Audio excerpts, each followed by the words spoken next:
So we're glad to welcome you to this World Beyond War Europe Network meeting.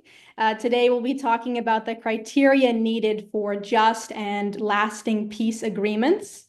World Beyond War Romania chapter co-coordinator Hans Hedrick will present what he calls the SMILE criteria: structured, multilateral, inclusive, legal, and emancipatory. These are the necessary criteria for peace agreements, according to Hans. So we will hear Hans's analysis of the peace agreements in Europe and how they adhere to this criteria or how they don't adhere to this criteria, and what we can do moving forward to try to achieve a just and lasting peace. And then we will also hear commentary from Olga Karach and Yuri Shelyazenko, who will provide us with feedback about the criteria and how can we make peace in their regions in the world. So with that, I want to welcome Hans to go ahead. He'll do an initial presentation of about 25 minutes and present what are these SMILE criteria. And then we will hear from Olga and Yuri as well. And we also are scheduled to have a speaker to talk about the European Peace Project, so we'll make time to hear about that as well. But first, let's hear from you, Hans. What are the SMILE criteria? Hello, everybody. I hope you can hear me well. Thanks for joining this event. And excuse my little nervousness, we had to fix some technical problems, but I hope everything will be fine. Just a second. Again, there's a message here. Okay, so let's go. What you see here, the setup is a 3D model, so to say, of the European security architecture. So here you see Europe, these cubes, okay, the map of Europe. And next to it, we see this little tower made of cardboard boxes with the SMILE criteria on it. What do we talk about? I want to show you that the European peace architecture is stable, as it is here now, as long as the SMILE criteria are part of it, as long as they are in the background, okay? So, and as soon as these criteria are not present anymore in the peace and security architecture, it will fall apart. Very important to know, this is not a theory, actually, this is a toolkit that I have put together after weeks and months of work in a library of international law, with international law and with the history of international law. And I've studied the peace agreements that are relevant for the European history. And I came up with this 5 criteria that I want to present you right now, not to lose time. So SMILE stands for peace negotiations and peace treaties that have been concluded in the framework, for example, of an international structure, an international organization, and were serial. So these negotiations, they happened several times over time, okay? Every few years, situations change, and the peace negotiations, the peace accord need to be readjusted. So S stands for structure, structured, and serial. M, very important, is multilateral. So peace negotiations and peace treaties that were multilateral, not only bilateral between 2 warring parties, appear to have been more lasting and accepted. I stands for inclusive. That's very, very important as well. Inclusive means you include all warring parties, you do not exclude one of them, okay? So let's say an aggressor state must be part of the negotiation as well. You can't just say, okay, that's a bad guy, we won't talk to him, we won't negotiate with him, and exclude him. L stands for legal and legitimate. Legal means from an international legal point of view, I mean the international law of that time, of that historic period, okay, that changes over time. So we need to see if those negotiations were in line with the rules of the game of that historic period. And legitimate is more the subjective side of legal. It's, let's say, it means just, okay, legitimate in the sense of people, the elites and the people feeling that peace accord is a just one. They say, okay, that's okay, and that's why it's legitimate. E stands for empowering and emancipatory, which means basically to include the people that are concerned, mainly when it's about territorial changes. So ask people to which country do they want to belong, organize a referendum, for example, okay? Well, these are the SMART criteria. Now, it's important to know that they haven't been applied always all together in the peace agreements.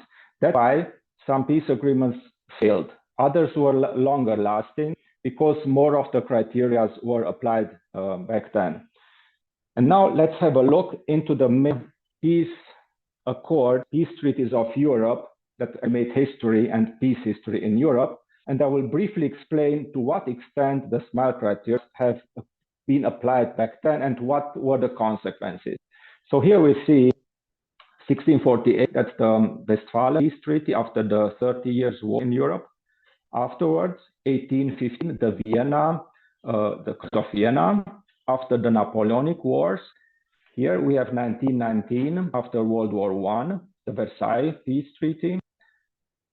And then we have 1975, which is in the middle of the Cold War, okay, the division between East and West. 1975 were the Helsinki Accords. I will come back to that. 1990 is the continuation of the 75. 1990 was the Paris Charter for Europe, which officially put an end to the Cold War, okay, of this European division. And 1990, the Paris Charter was a summit of the Helsinki,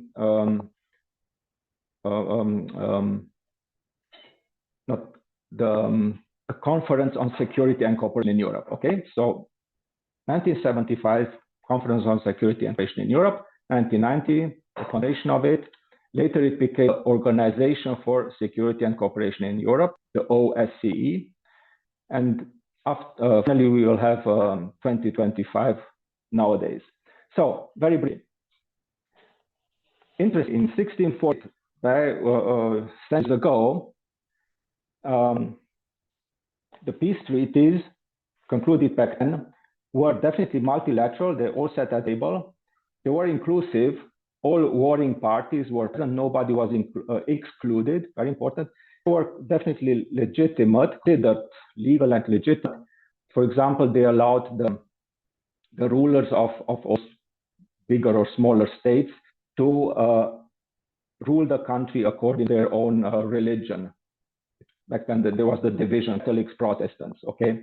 And the E stands for emancipatory.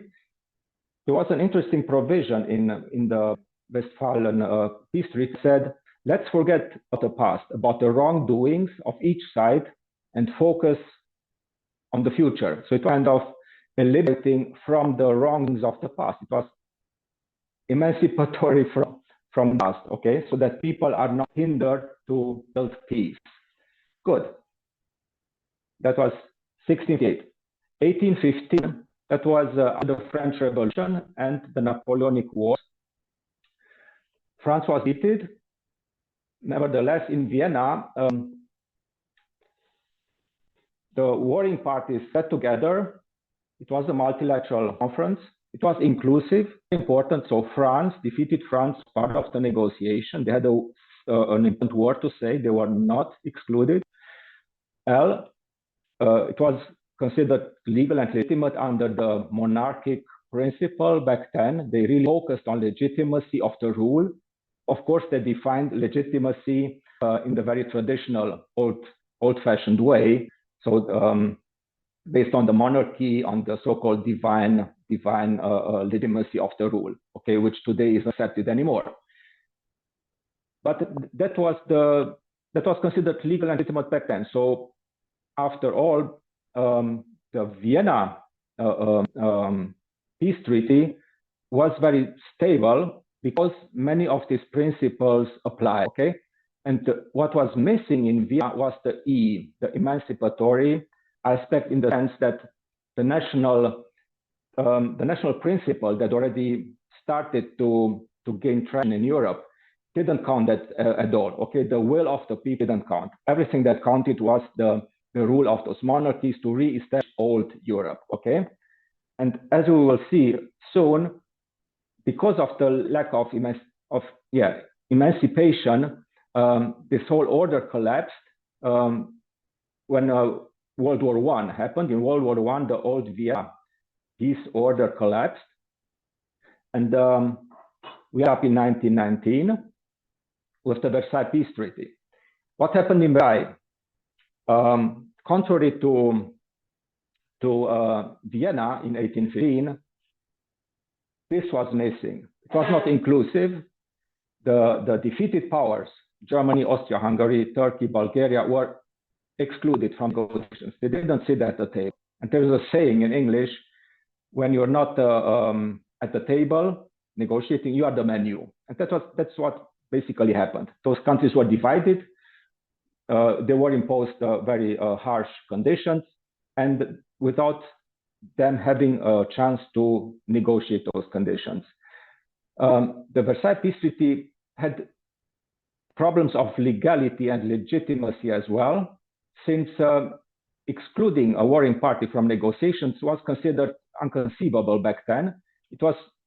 That was the rule of the game back then, the international law that all sit together and negotiate peace.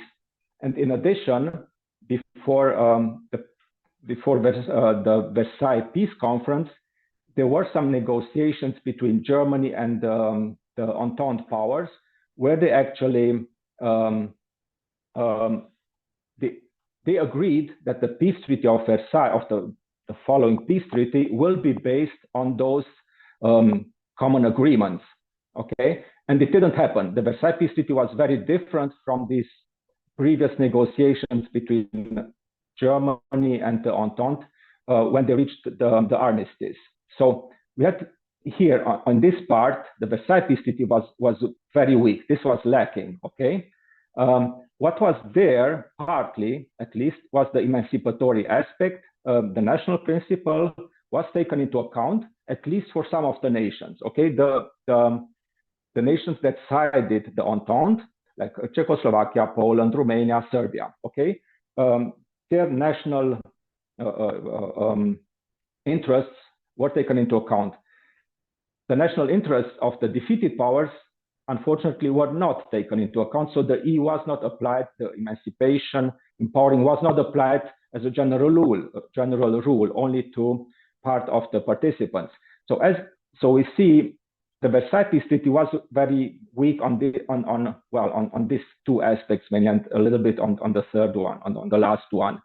So no wonder that it didn't hold. Actually, it didn't last. Okay, and if we look at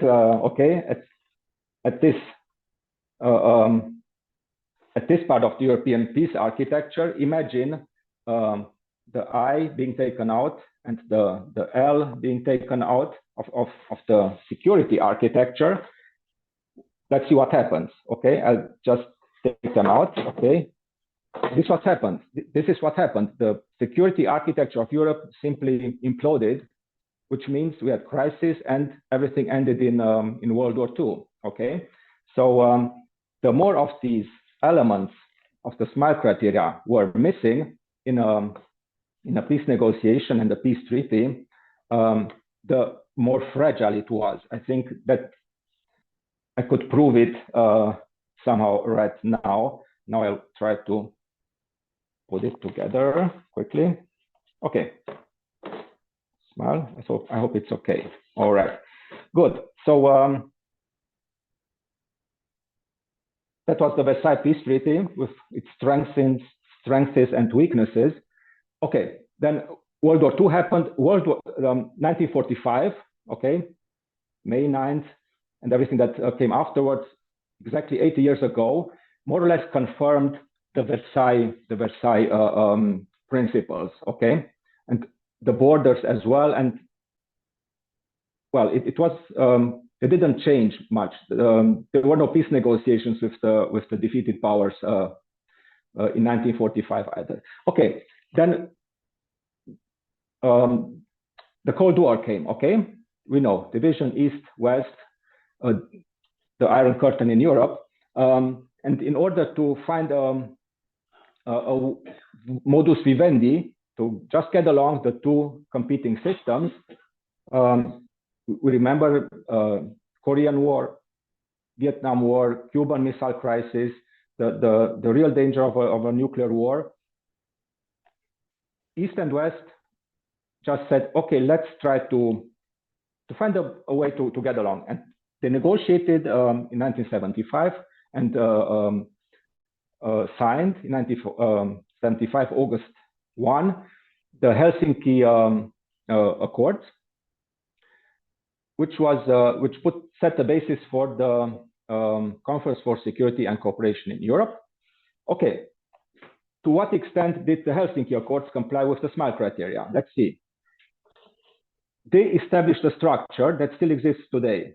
Okay, the OSCE today, which is based on the CSCE.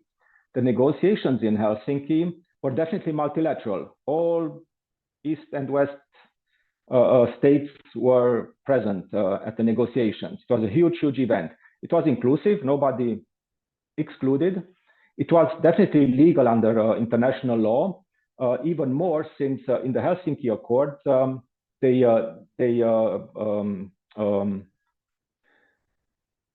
put a strong accent on the UN Charter and on the existing borders in Europe. Okay, so we will not try to change the borders in Europe. So we respect the sovereignty of the nations and so on, which is an essential part of international law. Okay, so it was legal. It was considered as well emancipatory because the Helsinki Accords contain a strong civil and human rights part. Okay, and so if you go through it, we see, fortunately, that in Helsinki, all these criteria were included in the negotiation process and in the Helsinki Accord.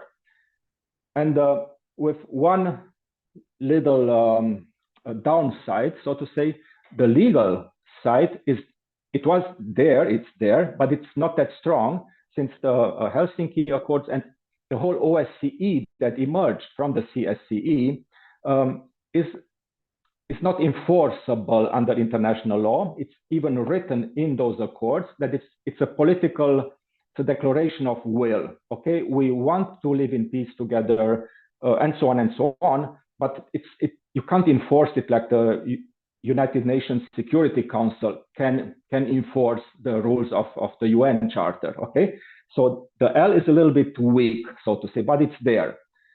Good. We go to 1990, the end of the Cold War. And the Cold War ended not just because the borders between East and West opened.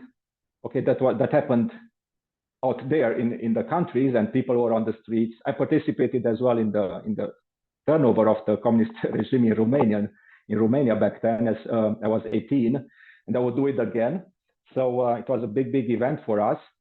But on the international diplomatic level, in 1990, the heads of state of Europe, of the CSCE, they met in Paris, and they signed the Paris Charter for a New Europe, where they officially declared the Cold War is over. We are not enemies anymore. We want and will cooperate, East and West, and we will build a common security. That's very important. We will build a common security for all participants, which included the USSR and the other states, Western European states, even USA, Canada, the Balkan states. And we will build democracy and human rights. Okay, so that was the big promise of Paris. And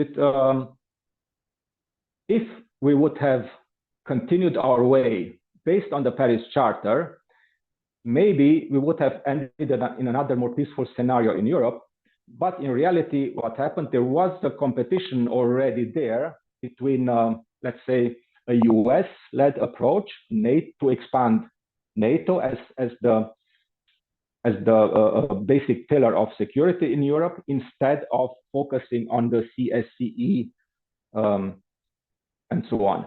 So as you all know, NATO expanded towards the east, and well, now in Ukraine, the conflict in Ukraine has something to do, obviously, I'd say, with the NATO expansion. I don't judge if it was bad or wrong. I just say that there was a competition between the NATO way, US NATO approach, or the European OSCE approach. Well, and actually, I'm more or less done with this this part. So my conclusion so far is that OSCE is a good framework for security and peace in Europe for the future. And now let's have a look.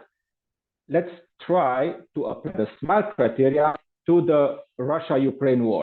As I said, I see the toolkit, not the theory. If it's a toolkit, it should help solve the problems. And happy to, I'm already looking forward to the discussion with Yuri and all about this. Okay, let's see. What would it mean to have the SMART criteria in the Russia-Ukraine conflict? S would mean to organize the negotiation in a structure, in an international structure. Okay, let's say OCE, okay, or the United Nations, an international structure, and make them serial, which means hopefully we'll have a peace agreement or a ceasefire, okay, but things evolve. Time passes. In 2 years, there must be adjustments, okay? And as the OSCE did it as well in the past, every second or third year, they readjusted their accords, okay? So something similar should happen in between Russia and Ukraine. The OSCE taking the lead and keeping the process going in 1, 2 years, coming together again, readjusting the setting. M, multilateral. Again, the OSCE is a multilateral. It has 57 member states. It covers, it represents over 1 billion people. Imagine that 1 billion people are inhabitants of these 57 member states. So let's say the 57 member states should be represented in the negotiations, not only Russia and Ukraine and maybe a mediator in between, but much more member states, the EU, okay? Inclusive, very, very important. I think that's the key. We need to include everybody, if you want it or not. You make peace between enemies, not between friends, okay? So you can't exclude Russia, as they attempted in Switzerland last year. They had a kind of peace conference in Switzerland. Russia was missing. Even the Western heads of state, like the German chancellor back then, said, well, it wasn't a good idea to exclude Russia.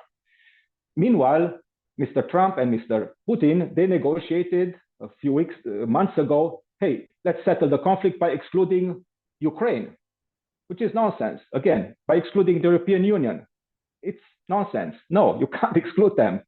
They must be included, okay? L, okay, the legal side. That's crucial for settling the territorial disputes in Ukraine. In order that a peace treaty between a peace settlement, a lasting and just settlement in Ukraine be achieved, it must be legal under international law. And international law includes, amongst others, the well-known UN Charter, paragraph 2.4, which is the non-aggression paragraph. A state is simply not allowed to attack other state or to threaten to invade or attack another state, which Russia did with Ukraine. Even more, Russia can't force Ukraine to give up territory because the sovereignty is a basic principle of international law, according to UN Charter, and that's just common sense. But even more, according to Article 53 of the Vienna Convention on the Law of Treaties. I repeat, Article 53, Vienna Convention on the Law of Treaties.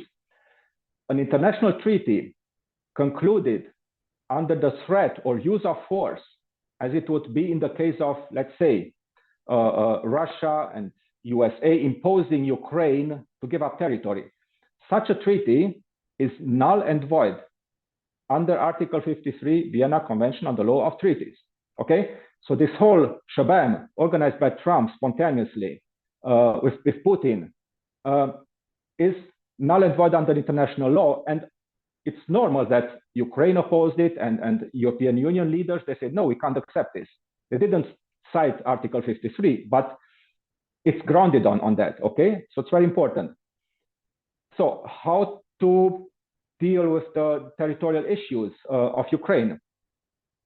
According to international law, it's perfectly legal and accepted by the international community if a state voluntarily, I repeat, voluntarily opens up the debate and allows people to decide, people of a certain area, to decide if they want to secede from the country or not.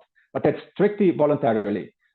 Good examples, Quebec and Canada. Canada voluntarily accepted Quebec to hold a referendum in the 1990s, I remember, okay? The United Kingdom allowed Scotland to hold a referendum, okay? They decided to stay, but so that's a feasible way to address this issue. In theory, in this framework of a OSCE peace summit, okay, a big peace conference that is multilateral, inclusive, legal, it's, I hope, or there's a high chance to convince Ukraine, okay, to ask the people of Crimea again, or the people of Donbass, okay, where do you want to belong? And then the empowering and emancipating aspect is to indeed ask those locals, okay, and organize a referendum, as I said, voluntarily, okay, but once you agree on that, definitely hold those referenda in those disputed territories under international monitoring, like the OSCE. They have a tradition in monitoring elections so that they keep the standard.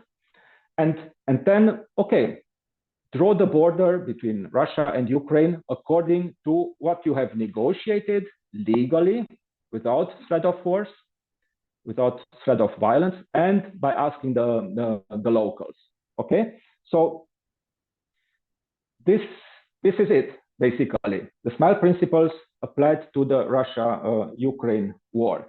And I'd conclude this part with saying that in this emancipating and empowering part of the game, here we, the civil society, peace activists, have our share as well, in the sense that we should definitely get active as well, on a generally speaking, as we do right now, and take peace into our own hands, okay, as emancipated people, and contribute to a new peace architecture in Europe. Okay, speak out, come up with peace plans, alternatives, and so on.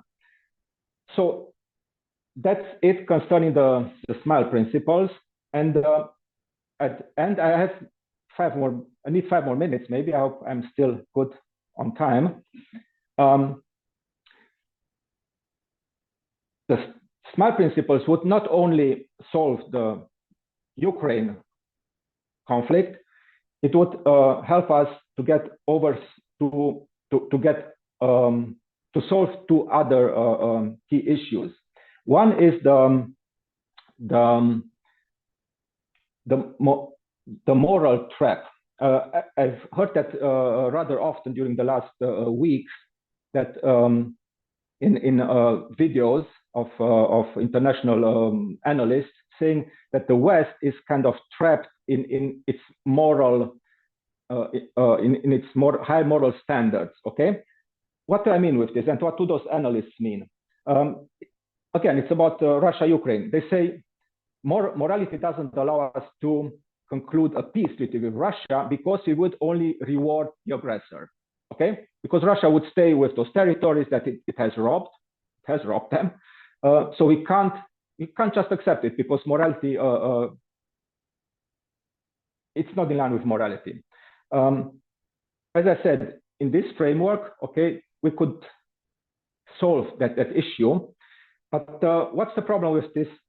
The morality trap of democracies, because we speak of the morality trap of the democracies. There's a tradition in this, fortunately or unfortunately. And this tradition starts at latest with the French Revolution.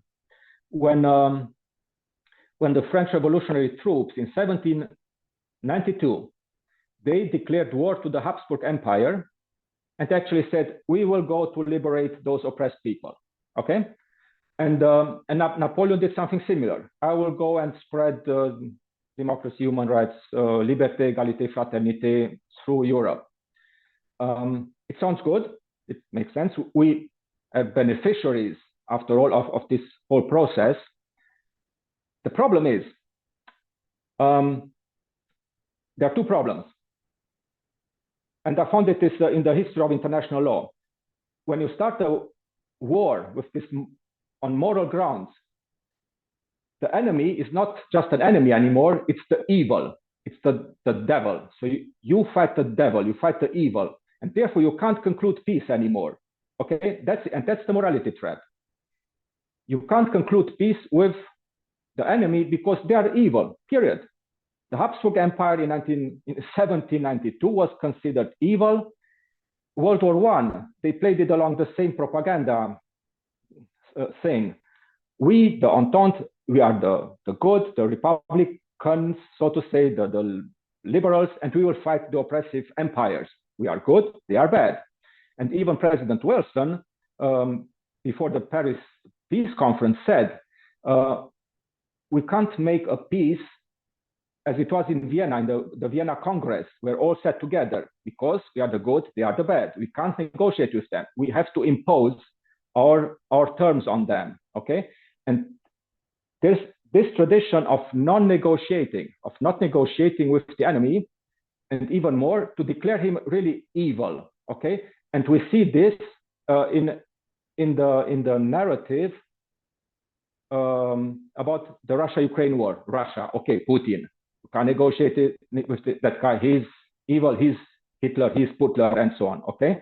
And that's dangerous. That's dangerous because actually World War II happened more or less because of this unwillingness in 1919, okay? Again, here we are.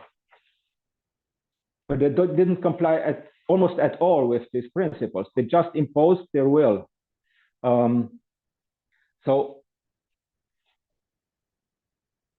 this is the morality trap, okay? That can be circumvented and neutralized, because otherwise we are still risking World War III. That's it. It's about this. And again, there's the mental blockade in the head of the elites. We can't conclude peace with whomever, with Hamas, with Hezbollah, with Iran, with China. They are dictatorships. They are bad. They are evil. We can't.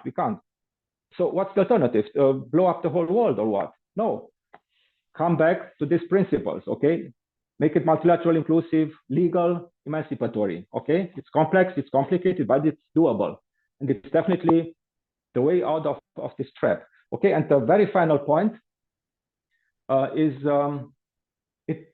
this principle, the SMILE criteria, when we look back into history, will show us one more thing. All these major peace agreements that came after some horrible wars, they all had to do with this central area of Europe, okay? Westphalen, that's where they concluded the peace. It's in Germany. Vienna, 1919, had to do with the French-German competition after German unification. 1975, the division of Europe, East and West, East Germany, West Germany, the Berlin Wall, okay? 1990, the reunification of Germany and of Europe. So we see there's a German question out there, okay? And not because it's about the Germans, but because this Germany is right in the middle of Europe. So it's the center, okay? So all these conflicts have to do with who dominates the center of Europe. There's a very good, scientific literature about it, about decoding the European history of wars along these lines of who controls the center of Europe. And now we see a similar game going on. And here, the morality trap, the morality narrative overlaps with geopolitics. And that is a double trap, actually, because let's be realistic. Wars are not about morality and values. It's about territory. Okay, states fighting states means a state is a territory, a power, and a people. So they fight for the same thing. They fight about the territory of the other state, to take some territory, to take resources, to chase away the people, okay, to impose their regime on that other state. So geopolitics is actually the driving force of international relations, and in Europe as well, okay? But we are speaking about morality and values and this and that, and avoid this whole complex of who rules Europe and based on what grounds, okay? So if you start smiling again, okay, and approach peace, war and peace in Europe from this perspective, then we will better understand what happened in Europe over the last centuries and what the perspectives are. And this is it. Thank you. Thank you so much, Hans. Thank you for that incredibly informative presentation. And I can see a lot of comments in the chat of people thanking you and especially enjoying the little blocks and the visual presentation. So thank you. Now, before we go to the responses from Yuri and Olga, which we are excited to hear, we want to just give 5 minutes to Ulrike Gouraud from the European Peace Project, because today is May 9th, no coincidence of why we held the webinar today, Europe Day, and it's also been a day of action with groups and activists across Europe holding peace actions, reading a peace manifesto created by the European Peace Project. We know that some of you on this call participated in those actions, some of the World Beyond War Europe chapters participated. So Ulrike, we'd love to invite you. You can unmute and turn your video on and come up on screen to tell us a little bit about the European Peace Project. Okay, so hi to everybody. Hi, everybody. I'm sitting Hello. from Ukraine, so perhaps Daria has the first word. Доброго всім вечора. Я, власне, з України, з Дніпра. Це Ульріке, і вона засновниця проєкту «Європейський мировий проєкт». Ми тут все встановлювали. Це замок у Шато-Бормонт у Бельгії. Ми організували повністю всю площадку, все прикрасили, провели цей прекрасне читання маніфесту. Я його трохи міняла українською, тому що були деякі спори щодо цього, але в цілому все пройшло дуже сильно успішно. В нас є дуже велика кількість медіа, які дуже класні, і, чесно, дуже сильно хочеться ці медіа поширити з усіма. Yeah. So basically what I said shortly is that we're in Belgium in a castle, and we had this amazing project happening in here, the presentation of it today. 7 people was reading manifests in 7 different languages. We have a lot of media. We took a lot of videos, a lot of pictures, and I honestly can't wait to share everything with you guys because it's genuinely amazing. So I take on from here. I don't know how to share my screen actually, but we have a website which is just www.europeanpeaceproject in one word and then .eu. And what we did today is that we had a website, europeanpeaceproject.eu, and we proclaimed peace in something like 30 languages on 9th of May, European Day, at 5 p.m. And we had a manifesto which was available on our website in something like 30 languages, all European languages, Ukrainian, Russian, but also Turkish, also Latin, also Esperanto, and also regional languages like Bavarian or Saxonian or Breton, you know. And I can say that we had on peak times 2,054,000 participators on our website. So 250,000 people looked at us. We had 15,000 who registered, and the action just took place. So we are now awaiting all the return of videos and photo material. What happened in essence is that from Brest in Western France to Moscow to Acropolis in Athens or Colosseum in Roma or Tour Eiffel in Paris, we had activist performances, art performances of people throughout the European continent reading the same manifesto in different languages. So the idea was that we create a performative speech act, like you say, performative speech act, and we were pronouncing peace all together in different languages at the same moment in time, at a moment in time where our systems, meaning the EU system, Mrs. von der Leyen, Mr. Merz, Mr. Macron, are basically bringing or turning our countries into peace. So we wanted to do a speech act in which we basically proclaim that the European citizens are not in favor of the war that the governments are doing. So that was the main essence of the speech act. And so we suggest citizens diplomacy to take over. I'm very thankful for the presentation of Hans, remembering us that we should smile. But obviously, I think our project was multilateral. Everybody was engaged. It was inclusive. We included language of the European continent. It was emancipatory because we emancipated the citizens to speak against the government. And I think we will continue. For now, I just can say that we, so the internet page is now in the chat. We applied for UN funding because peace is Sustainable Development Goals number 16. We hope to get United Nations funding, and we hope to basically reenact the same thing next 9th of May.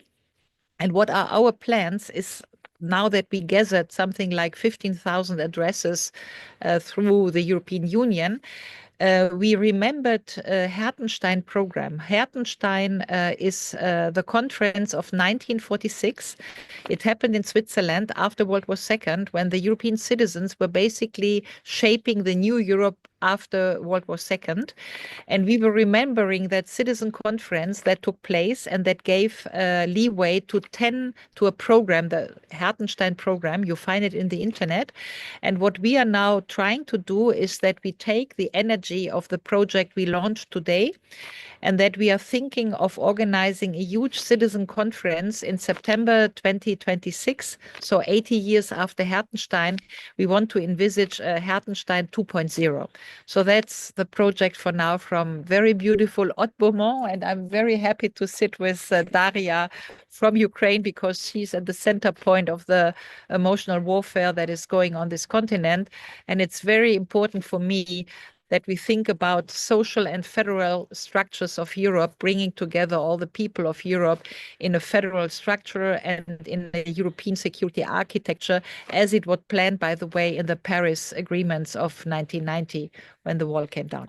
Thank you very much. I also want to add a little bit that the manifest was being read all across the Europe, but people visiting the website and people getting familiar with the project come from all over the world, people from Nigeria, people from Sri Lanka, people from China. We have on our website the locations of people that visit the website, and it's phenomenal to see that all over the world, all across the globe, people are getting to know about it, getting to hear about it, and getting to educate themselves on this opportunity.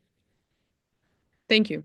Wonderful. Thank you so much. We're glad that you both could join us. And yeah, really excited to see this blossoming of this European peace project. It's definitely something we want to support at World Beyond War. We have a growing World Beyond War Europe network. So we hope to foster further collaboration with you all. Thank you. That would be really nice. We appreciate. Yeah. Thank you. Okay, so let's continue on with our program. And I know that we are running a little bit behind schedule, so I would ask our speakers to try to be as precise as possible. Hans, you're raising your hand?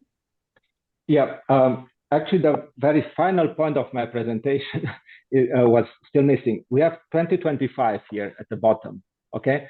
Why is it there?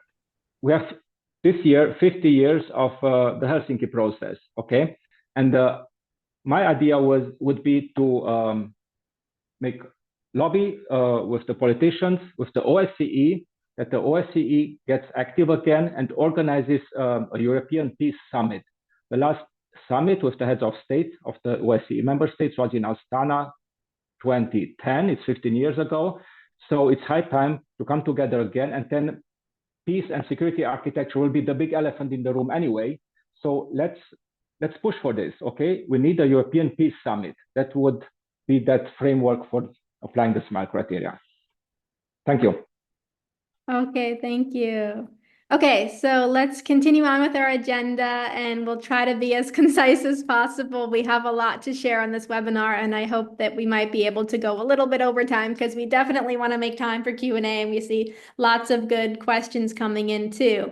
So let's next go to Yuri Shelyazenko, who is a member of the Ukrainian pacifist movement and also of World Beyond War. And we would love to hear your responses to Hans's presentation. Доброго дня, радий чути українську мову. Бажаю справедливого миру і подолання російської агресії шляхом ненасильницького спротиву. I said that I am glad to hear Ukrainian language, and I wish just peace and overcoming Russian aggression by nonviolent resistance. Now, dear friends, greetings from Kyiv, and my mission today is to present the Ukrainian vision of peace as pacifists see it. Ukrainian pacifist movement has a document called Ukrainian Vision of Peace, and I invite you to read it. This document says that we would be satisfied only with long-term peace plans, not short-term delusions.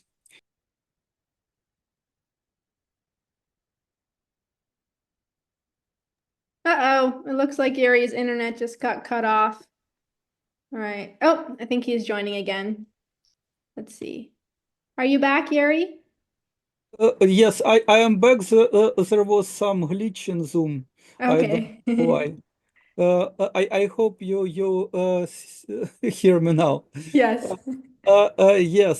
So I said that today Ukrainians are victims of brutal Russian aggression and have the right to fair compensation for the suffering, return and deoccupation of all that was taken by brutal force, return of all what was conquered by war criminals. Without restoration of justice, there can be no true, honest reconciliation. In Ukraine, we have little reasons to smile and enjoy the peace agreements that Hans referred to. It is in many ways good agreements for parties to these agreements, but not for us. I'm sorry. Many people feel these agreements between great powers, not morally great, I presume. These agreements left Ukrainians powerless. After Westphalia, in the logic of Westphalia, in 1686, Poland and Russia concluded so-called Treaty of Perpetual Peace. They divided Ukraine and torn apart. After the Congress of Vienna, Ukraine was divided between Russia and Austria. Russia and Austria just divided Ukrainian people between themselves. No government for Ukrainians. Interests of Ukrainians were ignored, and imperial oppression increased. In 1990, Paris Conference denied in a plea to recognize independence of Ukraine in this post-war order. And Stalin rooted out all pacifism in Ukraine, imprisoned, deported, and killed followers of Leo Tolstoy, Christian conscientious objectors, and others. Because he was a great power and we were not. We were oppressed. Helsinki was a hope, but Ukrainian Helsinki group was arrested immediately after its creation. And the little number of people in the world cared about prisoners of conscience in Soviet Union. Amnesty International cares, and Amnesty International cares today when I am persecuted for advocacy of peace and conscientious objection to military service. At that time, Amnesty International was also caring about Ukrainian prisoners of conscience, but most of people don't. You know, these prisoners of conscience, they wrote letters to world leaders from Gulag. They called for release of political prisoners as one of important prerequisites of peace. And remarkably, they called for peace. I quote, they wrote, "The war of ideologies gives rise to a senseless arms race. So the disarmament of hearts and souls is necessary. A common criterion of life is needed for all people beyond the divisions of races, nations, and religions." It is a real quote from a letter of 10 Ukrainians repressed in Gulag for their promotion of human rights after the Helsinki Accords. And Paris, 1990 again. Despite many talks about democracy, it left Ukraine in Russian sphere of influence, under informal oppression. And the too late and fragile empowerment with last 30 years of formal independence came to us essentially with attempts of great powers to divide.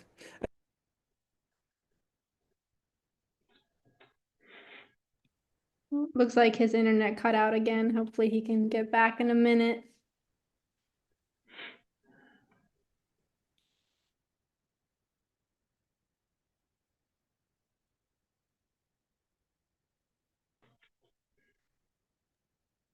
Just wait a little bit.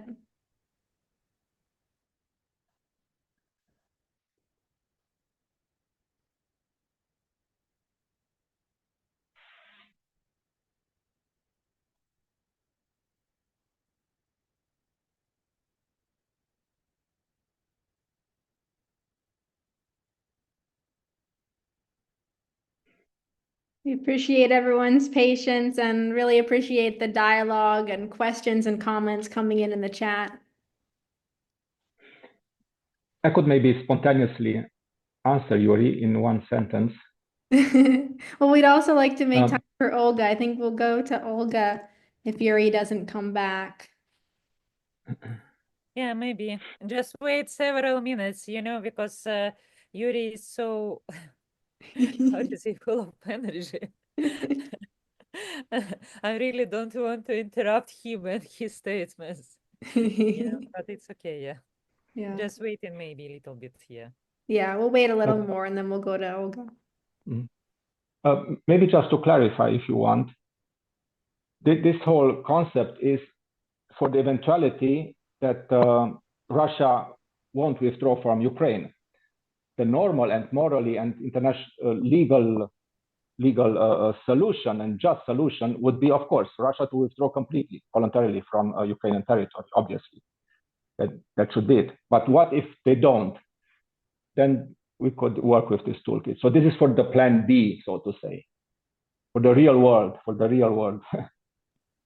Thanks. And Yuri is back. Hello. Yes, so talking about these three answers to the question.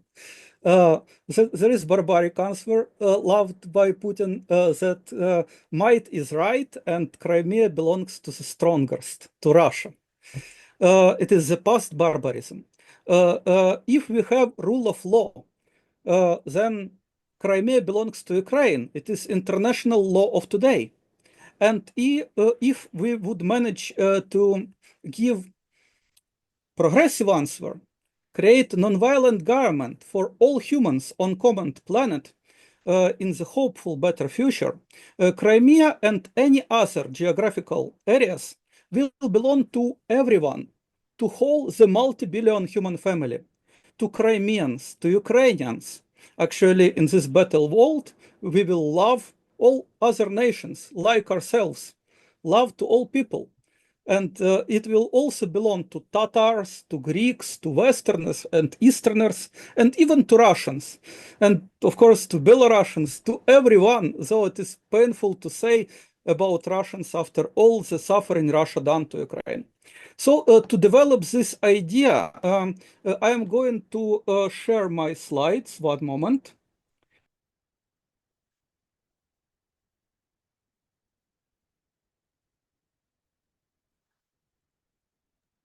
Uh-oh. Internet's cutting in and out.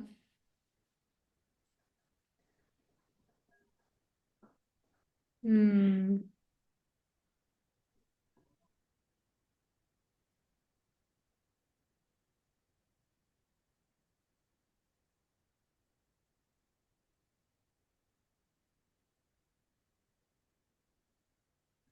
Well, Olga, I think we would love to go to you, and we'll see if Yuri can get back on.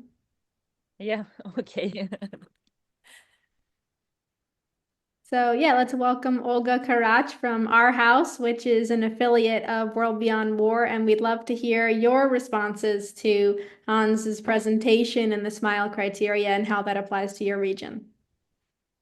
Yes, thank you very much for the floor, Ingrid, and I would like to say thank you very much, Hans, for such kind of impressive and very, very important tool for negotiations in our region, because I am from Belarus, and yesterday I read the statement from General Zaluzhny from Ukraine, and actually when I listen at Hans, I combine, these two very important statements in my head, and I would like to give some feedback.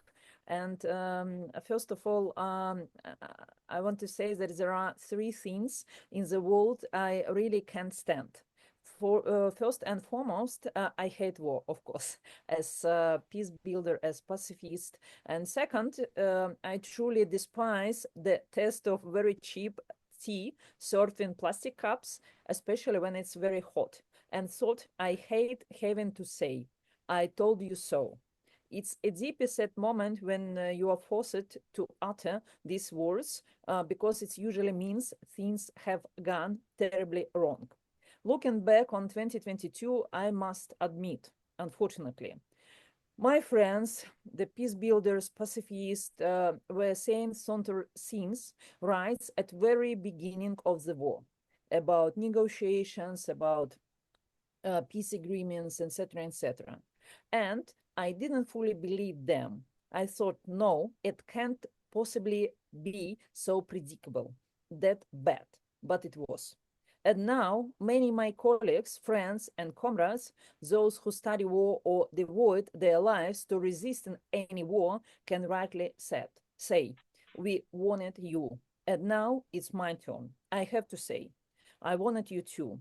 Beyond all the new now obvious things, like the collapse of modern conflict resolution mechanisms, there is a broader, deeper issue at stake. Europe is not only being militarized or rearmed, it's it's disaster now, my dear friends. It's preparing for the wrong war. It's getting ready for the war of 2022 in Ukraine with strategies and doctrines that are already obsolete. That makes no sense, none at all. It's a colossal waste of resources, driven either by ignorance or unwillingness to understand what is actually happening in our region. In these 3 years, the entire architecture of warfare has dramatically changed. The revolution of military technology based on unmanned systems and artificial intelligence has completely changed the nature of warfare, and it's continued to evolve. Today, we must acknowledge that we are witnessing a war of attrition.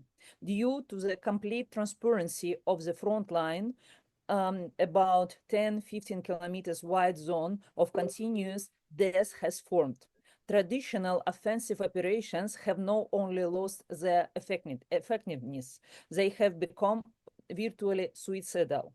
This is no longer any logic reason to buy equipments like tanks, on which countries like Lithuania, where I am now, are currently spending enormous portions of their national budgets.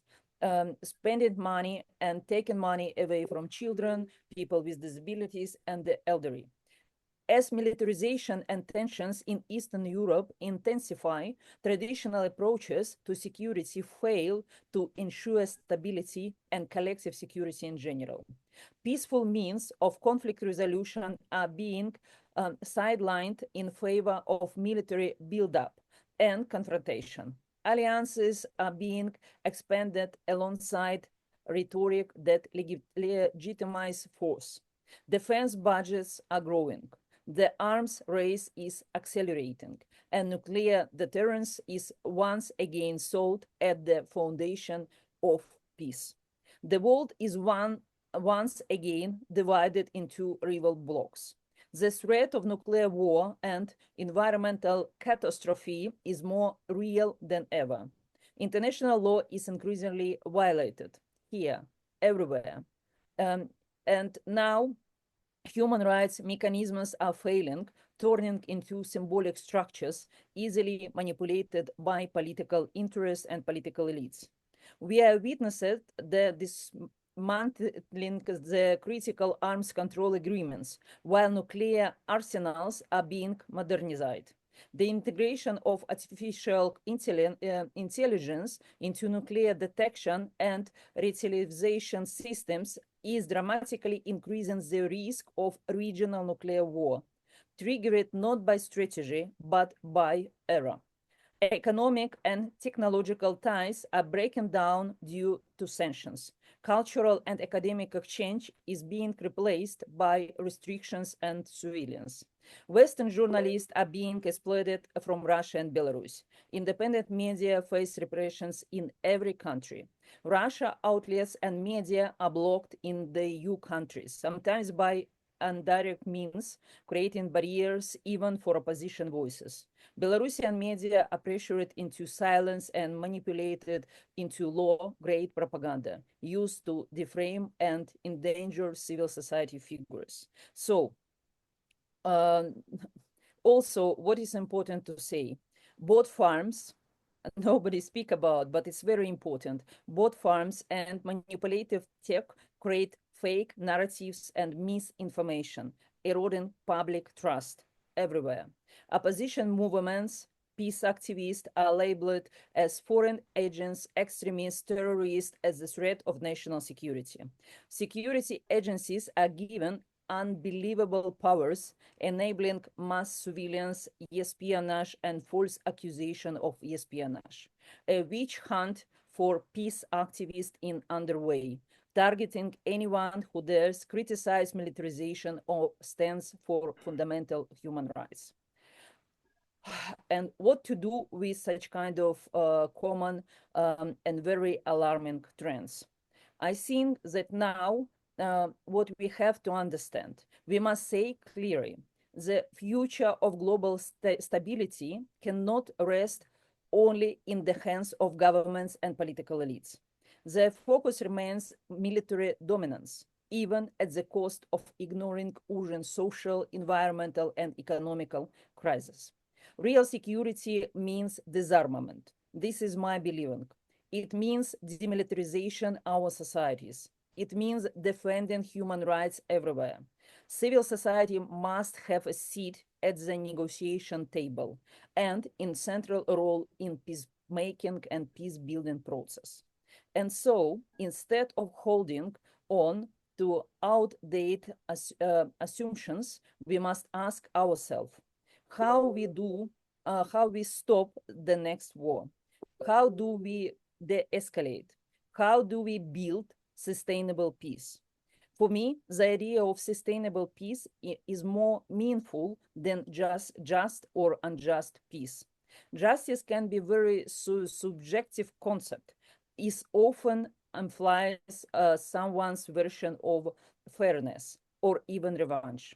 But sustainability is about one thing, building a system of collective security in which war is impossible, simply impossible by design. If we commit to this one goal, common goal, creating an architecture of collective security that makes any new war in our region unthinkable, then we will build sustainable peace. We propose to make 3 steps towards the sustainable peace in our region, with very, very clear long-term goal: to establishment and implementation of sustainable security architecture in our region based on an exclusive and humanistic approach to peace, both during the war in Ukraine and in the post-war period. First step: demilitarization and denuclearization of the Eastern Europe. What means demilitarization? First of all, establishment of demilitarization zone along the borders of Russia, Belarus, Ukraine, and the European Union countries like Baltic countries and Poland. Remove all nuclear weapons and any nuclear explosive devices from our region. Also remove any foreign military bases and foreign troops from the foreign territories, including Russian foreign military bases and NATO foreign military bases from the countries. Prohibition of any military exercises and troops built up within the militarized zone. Also, it's very important to implement of mandatory peace tax. We propose to introduce a redistribution of 10% of all military budgets in our region to fund peace initiatives, including restoration of ecosystems affected by military actions and for the protection of the Baltic and Black Sea basins. Addressing necropolitics and strengthening mechanisms for protecting refugees, migrants, national and other minorities. Conflict resolutions, reconciliation efforts, and addressing historical and collective traumas, as well as promotion non-violent conflicts resolution practices. Initiation of a revision of the Budapest Memorandum to prevent nuclear escalation in our region, incorporating the precedent of the Åland Islands to be a return island memorandum, something like Budapest Memorandum 2.0. Abolition of compulsory military service, recognition of the right of conscientious objectors in Belarus, Russia, and Ukraine, and anti-war propaganda among minors, especially very, very small children, kids, and cessation of criminal and administrative prosecution for refusal to serve in the military, release of all peace-related political prisoners, and the return of prisoners of war and deported children back. Second step: development of peace infrastructure along the front line in Eastern Europe affected by the war in Ukraine, including the promotion of culture of peace and peace narratives. What means to development of peace culture and peace narratives? We have to move from the culture of the enemy to the culture of dignity, from the cancel culture to a culture of dialogue, from the culture of revenge to a culture of reconciliation. The development of peace infrastructure includes the promotion of culture of peace and peaceful narratives aimed at overcoming conflicts and strengthening mutual understanding.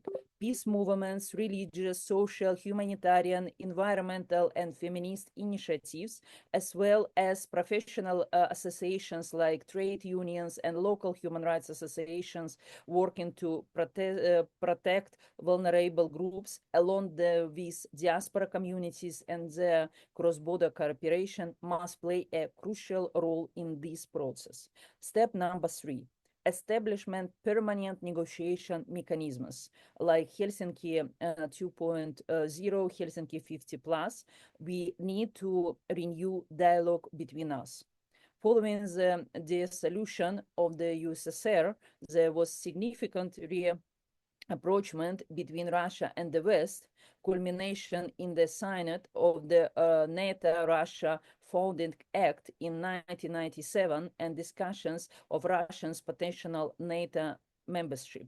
However, 2 decades later, dialogue has been solved underscoring the urgent need for its renewal. The sustainable peace is the only one goal we must unite around. Any war should be never again in our region. Thank you very much. Thank you so much, Olga. We really appreciate your contributions and your continual dedication to peace. I mean, if anyone doesn't know, please look up Olga and Our House on the online, on their website, on social media. We can send a follow-up email with links so people can follow your work. But, despite all of the repression that you face, to continue ongoing with your activism for peace. Thank you. Thank you very much. But I really believe that the peace is only the way which we have to choose. Because everything what is happens now in our region, this is the trend to the new war, third world war, and I really don't want to have it. I see that we can be united and we can stop the very, very alarming process. Thank you. I'm grateful to Olga for important review of problems we face and agree with her thoughts. I share the thoughts, and the rest of my presentation I will do shortly will help to develop this perspective and draw practical approaches. I hope you see my presentation. Yes.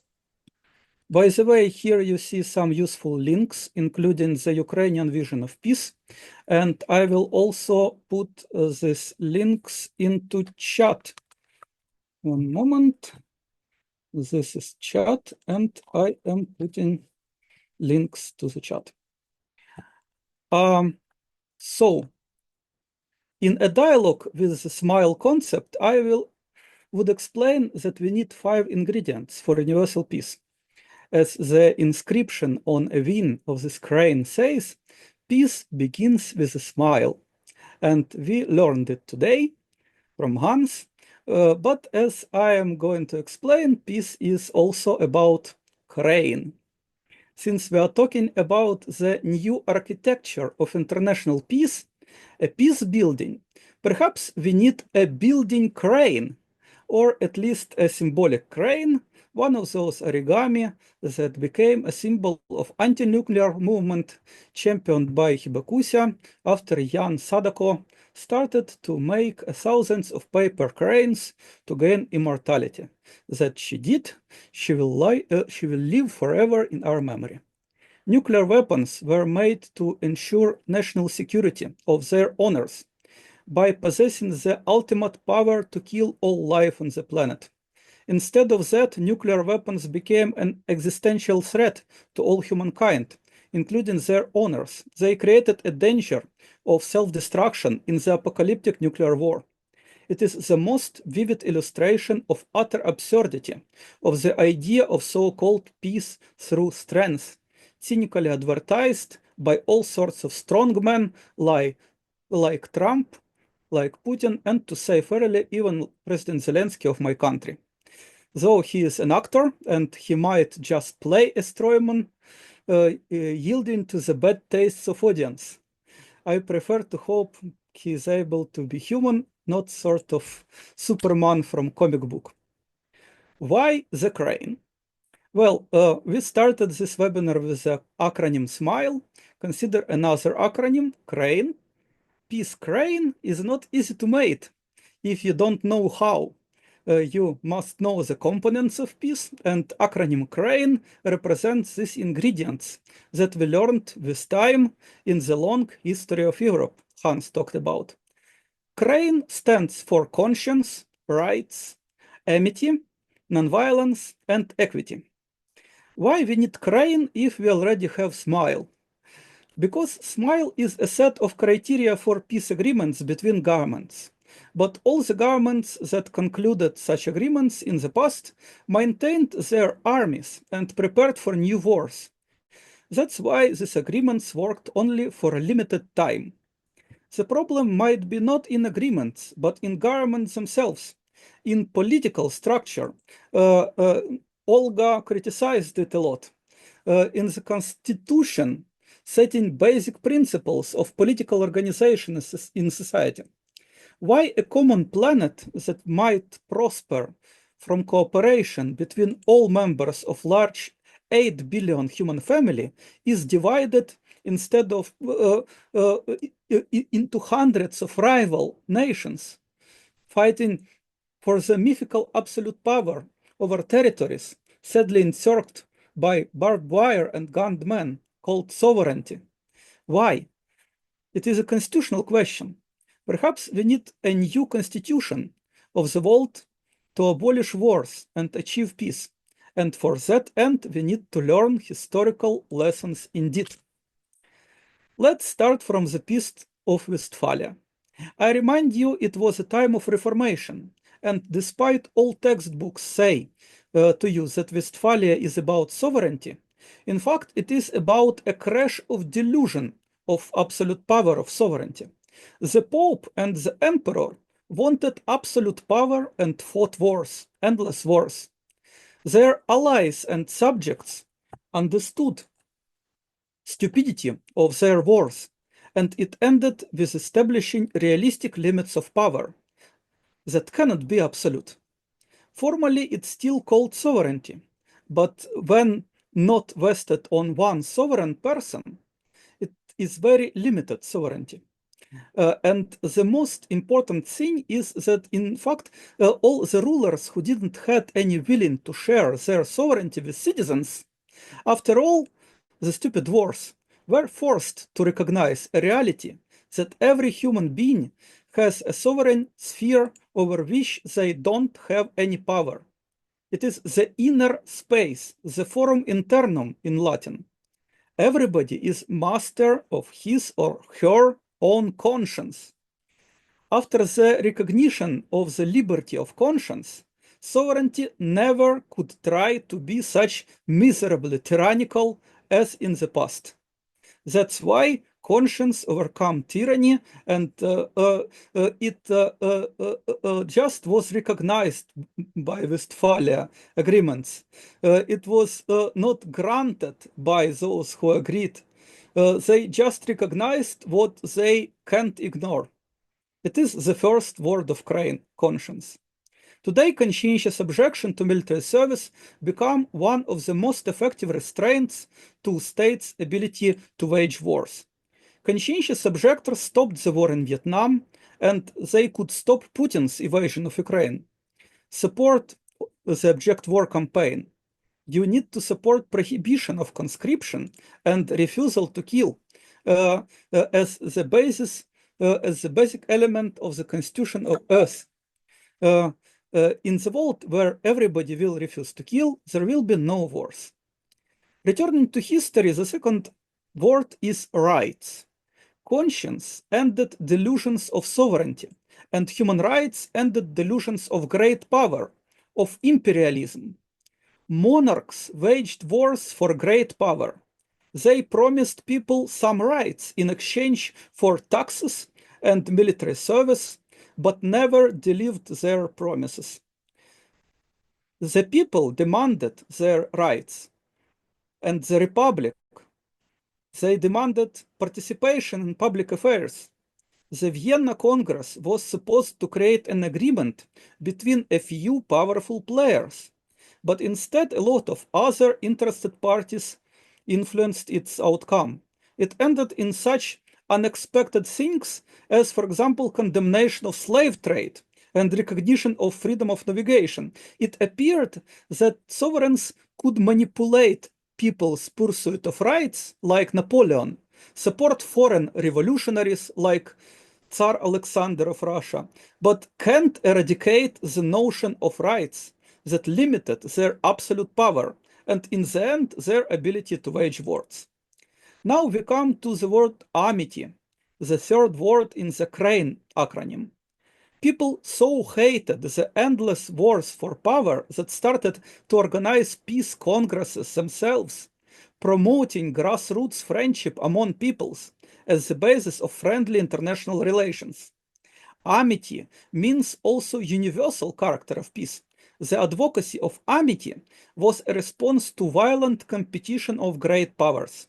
And in the end, after the bloody First World War, they were pushed to create a League of Nations that later was transformed into the United Nations, the first non-violent government of the world, seeking to achieve peace by peaceful means according to the United Nations Charter.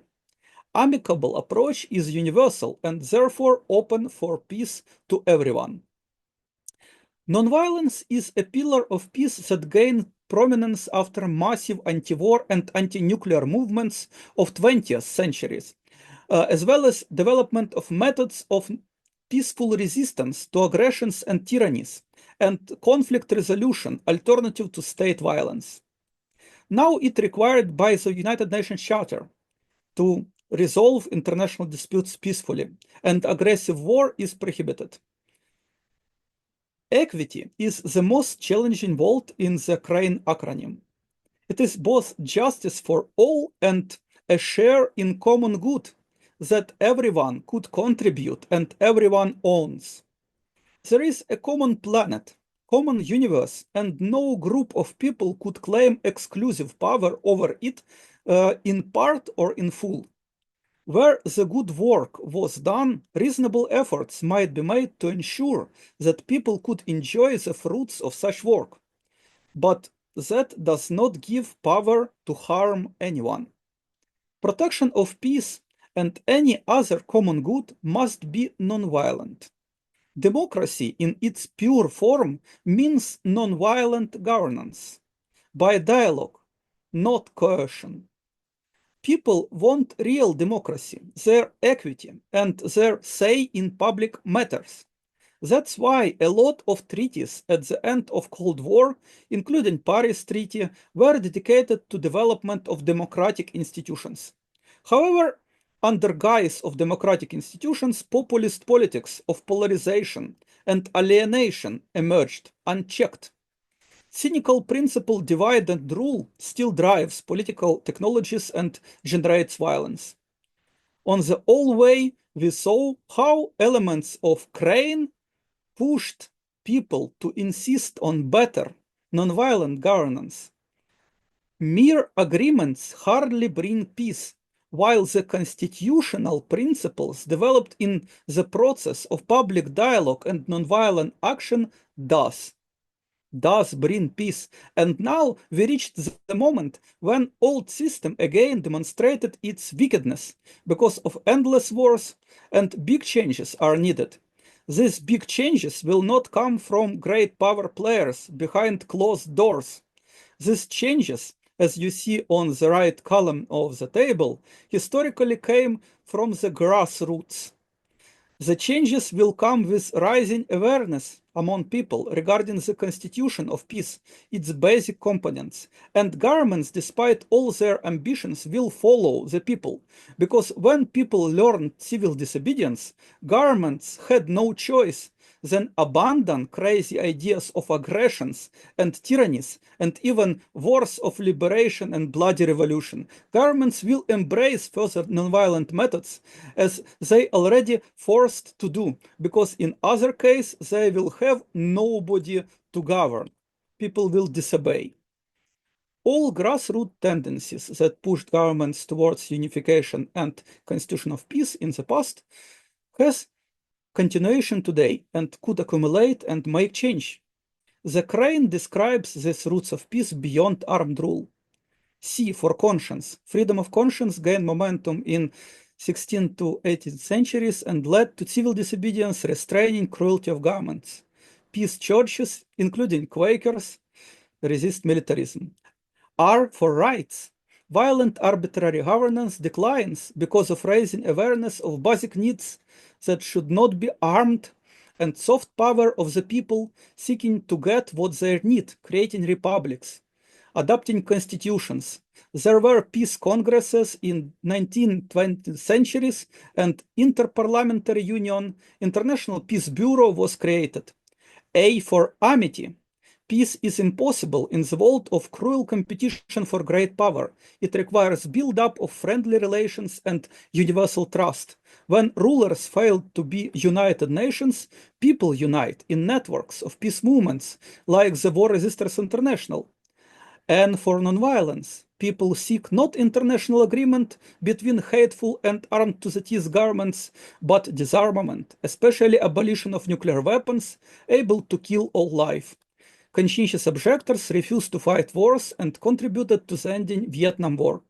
And E for equity.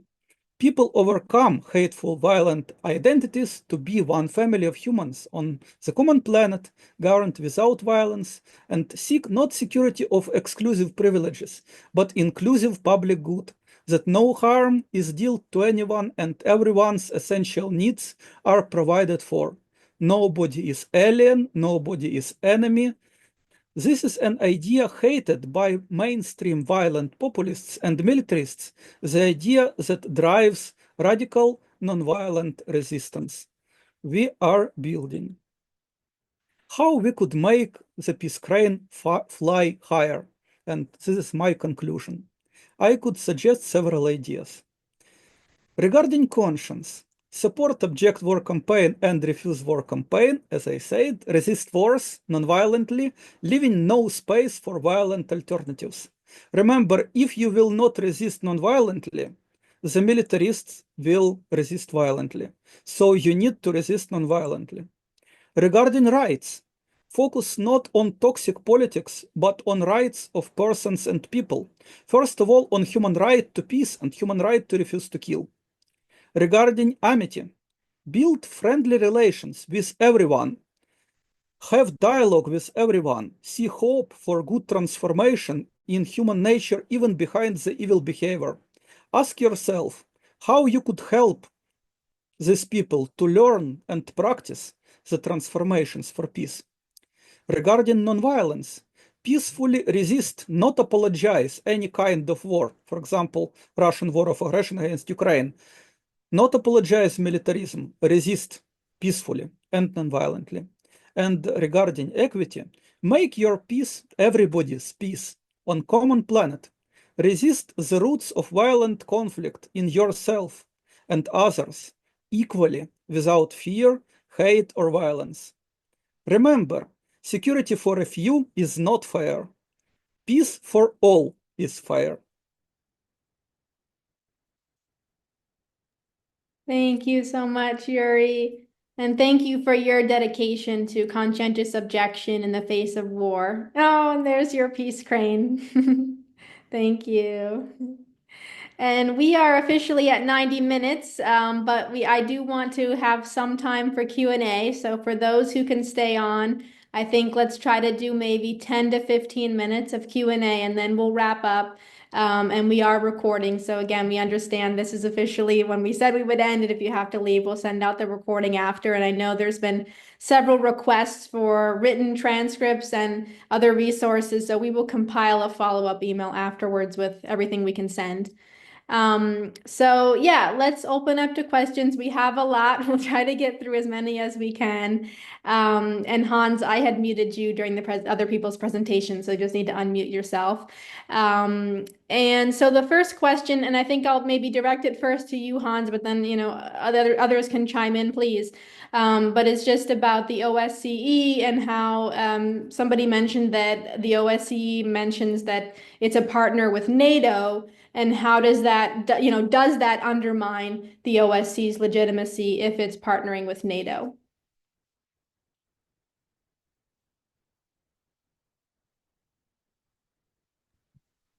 Can you hear me now? Yes. Okay, so the OSCE is an organization in itself. Doesn't matter if it partners or not with other organizations like NATO. And actually, they have been in competition so far. Okay, and NATO has won. And OSCE should be actually in charge of the security architecture. But they have been sidelined by USA, NATO. That's actually official, and it's not a secret. So the problem is rather the competition, not that OSCE maybe cooperates with NATO. That's how I have understood this current situation. Okay, great. So there was another question. There was quite a bit of back and forth in the chat about something you had said, Hans, about you named a number of organizations like Hezbollah, Hamas, and there was some confusion about what you had meant when in that statement. Could you clarify what you were saying? Yes. Yes. I said that in the official discourse, in the press, in the narrative, they say, the warring parties say, we cannot negotiate with the other because they are evil. For example, Hamas, Hezbollah, Russia, and that side says something similar about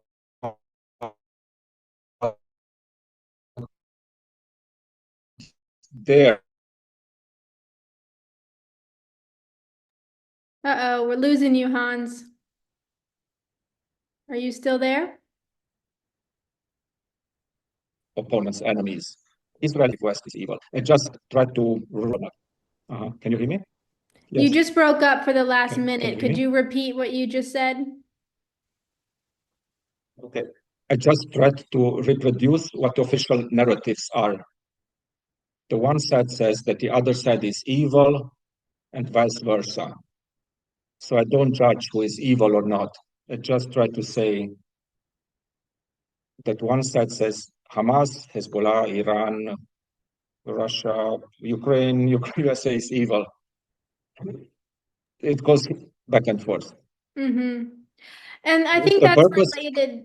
Sorry, go ahead. with the intent of not negotiating because they are evil. Yeah. And that's the morality trap. Right. And that's related to, there was a few other questions in the chat about, yeah, how can we move forward with the SMILE criteria and with making these peace agreements when people do hold those opinions and they have this staunch belief that the other side is, somebody said, human animals or evil or whatever you want to call it. How can we actually overcome that to proceed with these peace agreements? I'd stay with the Russia-Ukraine conflict, not Israel-Palestine.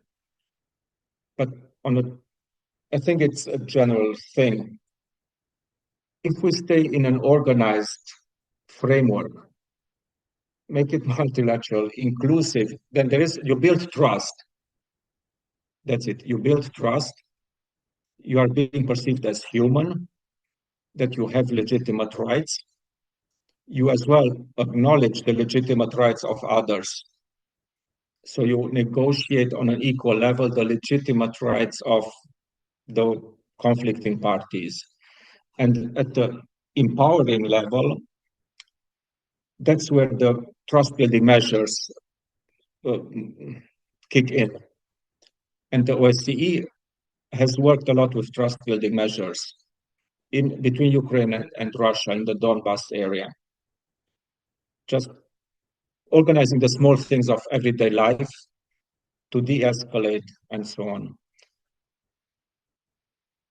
But I can't be more specific now because I'm not a specialist in everything. Right. Yeah, and I see there was one statement about, but if you don't want to use the word evil, what is a better word for those who use mass starvation? And I think to that point, if you're referring to the genocide in Gaza, we certainly have to condemn those things. But I think, and you can clarify, Hans, but I think what you're saying is, we don't need to dehumanize the other. We can recognize individuals and their human rights, but certainly we can condemn what governments are doing. Is that what you're making the distinction of? Yes. And here's the legal part of the whole thing. So what Israel is doing in Gaza and Palestine is against any international legal norms, not to speak of morality and ethics and everything. So it must be condemned from the legal point of view as well. And whoever aggresses Israel illegally, okay? Like, actually, Palestine is fighting for its legitimate rights against Israel, because Israel is the occupier. But let's say Israel is being attacked by whoever, without any legitimate reason, then Israel is the victim and the other is the aggressor, based on international law, on nothing else. So the aggressor should be always pointed at, and there's no excuse for aggressors. But still, dehumanizing the other side, being Palestinians or Israelis, will keep us in the moral trap, in escalation. Hans is right. And it is indeed important to say who is aggressor. We should not demonize even governments, despite governments are doing a lot of things which are at least questionable. There is evil behavior when individuals or groups or governments are behaving badly. There is some traits, some patterns of behavior which could be ascribed to personality, and we must criticize it. But we should not say that any person by nature is evil, because in every human person there is something human. There is heart, there is brain, and returning to the CRANE acronym, every person, even the biggest evildoers, have some glimpse of conscience, and everyone try to appeal to it. It could be hard. It could be hard with people who have a heart like a stone, figuratively speaking. But all the moral progress, all the efforts for nonviolent resistance to evil always was successful because of betting on the human parts in everyone. Asking people to listen to their conscience. The state could adopt any laws, and if the state not democratic and listen not all people, the laws could be cruel to many people. But conscience in every person requires recognition of great value of human life, liberty, dignity, and you could appeal to conscience. Thank you. All right, let's try to get through a few more. And I know I want you all to be able to wrap up soon because I know it's getting late where you are. So there were a few questions about, can the SMILE criteria apply to Africa and Asia? Can it apply to what's happening in Gaza? We don't have time to get into the specifics really of other regions, but just generally, what do you think, Hans? Can it apply to those regions? And just to say for everyone that, today's presentation was definitely focused on Europe. It's Europe Day, and this event was organized by the World Beyond War Europe Network. So that was kind of the basis for the focus. Let me be very modest as European and say the SMILE criteria have been developed starting from Europe in order to solve European security and peace problems. And since the world is not dominated anymore by Europe, I don't pretend to know that these principles are universal. I'd be happy if they can be helpful in Asia or Africa. I'd be even more happy if Asia or Africa finds their own methods that are specific to keep up peace, security, and teach us Europeans something of their culture of peace. We need culture of peace in Europe. Please bring it to us. Thank you. So there were a few comments and questions about the referendum process, which you had mentioned in your presentation, Hans. You know, for example, someone said, how can we actually enforce that a referendum happens? For example, the UN called for a referendum in Kashmir in 1948, but India has not allowed that to happen. So how can we make sure these things actually get enforced? That's the weakness of international law. That's where we are now with international law.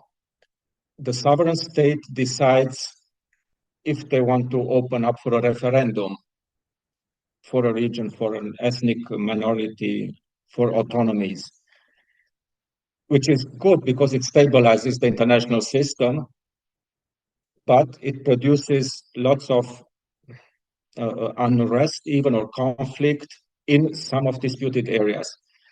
It can't be enforced generally because you don't have a legal basis in international law. Maybe like the Minsk Accords in 2015 between Ukraine and Russia. Indeed, there was a provision to hold referendum about the legal status of Donbas in the widest sense.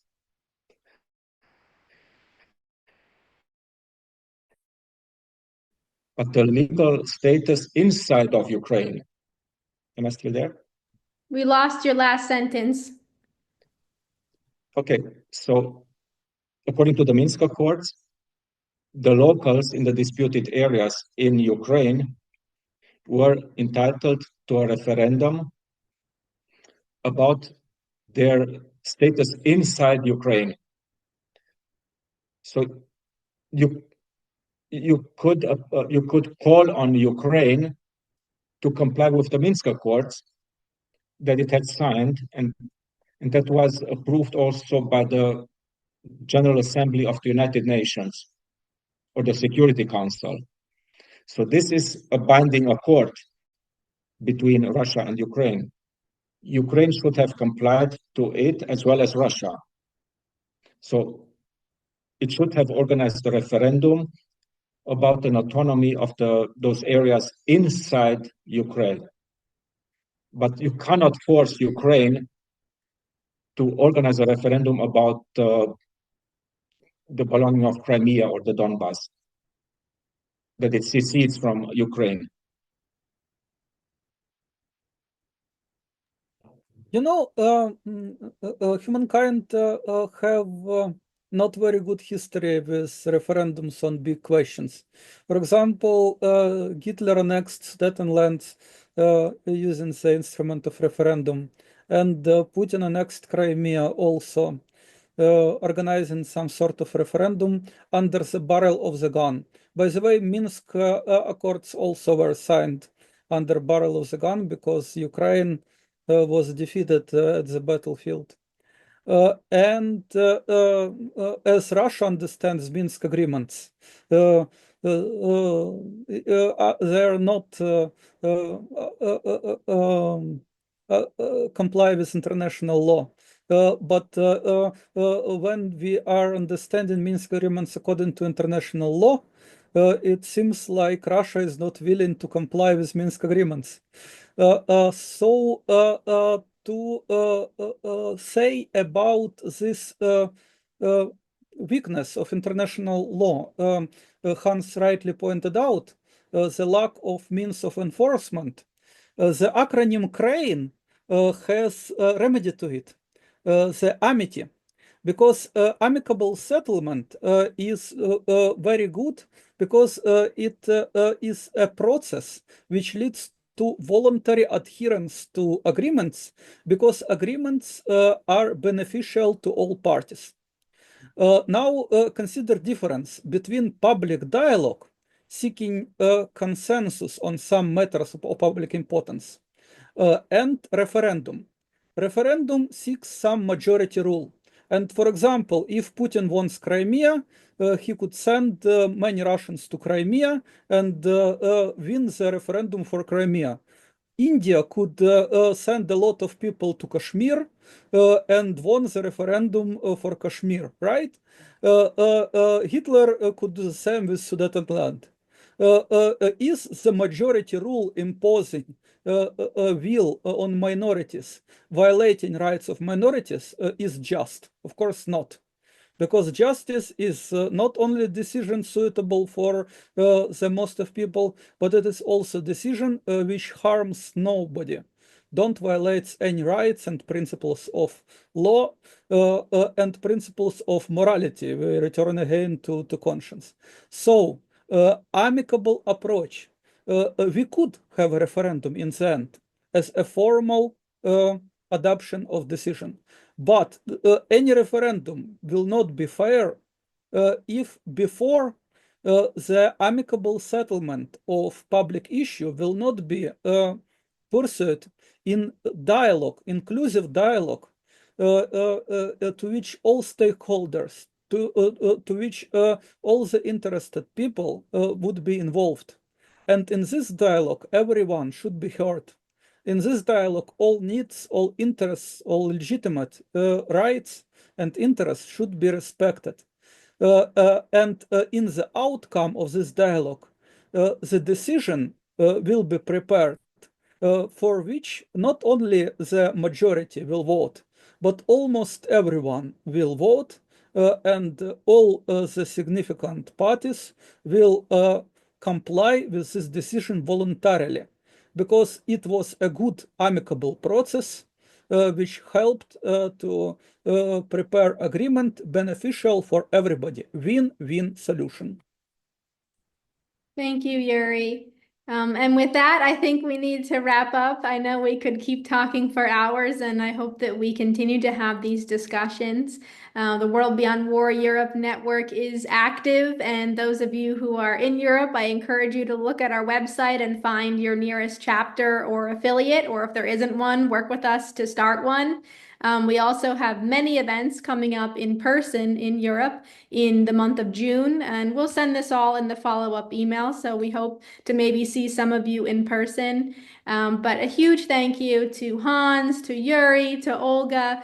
Just really informative presentations. We really appreciate you taking this time to talk through these complex issues, as all of us are on the path to peace and doing whatever we can to advocate for peace. And we appreciate everyone who has joined this call, and so many of you who have stayed on even as we went over time.